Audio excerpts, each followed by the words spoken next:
ఈరోజు sky vibrant group of ఇన్స్టిట్యూషన్స్లో మేము ఘనంగా యాన్యువల్ డే ప్రోగ్రామ్ని సెలబ్రేట్ చేసుకుంటున్నాము. ఇది మా సెకండ్ ఇయర్ పూర్తవడంలో మేము ఈ యాన్యువల్ డేని ఘనంగా చేసుకుంటున్నాము. ఇలాగే ఈ సంవత్సరం నుంచి ప్రతి సంవత్సరం మేము చేసుకుంటూ ఇలాంటి ఇన్స్టిట్యూషన్స్ ఇంకెన్నో స్థాపించాలని మేము మనస్ఫూర్తిగా కోరుకుంటున్నాము. Principal sky vibrant academy. మా చీఫ్ గెస్ట్గా ఎంఈఓ సార్ వచ్చారు, హసన్పర్తి నుంచి రాజరెడ్డి గారు. నా పేరు principal sky vibrant group of institutions Anjana.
మనకు చాలా ఇంపార్టెంట్. చిన్న చిన్న మిస్టేక్స్, ఇప్పుడు షాప్కి వెళ్ళినా కానీ ఒక 5 rupees milk packet, 10 rupees chocolate కొనాలి అంటే దానికి ఎంత అమౌంట్ వస్తుందని కూడా పిల్లలకి అర్థం కావట్లేదు.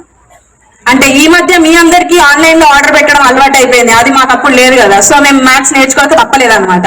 ఆ ఉద్దేశంతోనే మేము పిల్లలకి అబాకస్ అనేది ఇంట్రడ్యూస్ చేశాము.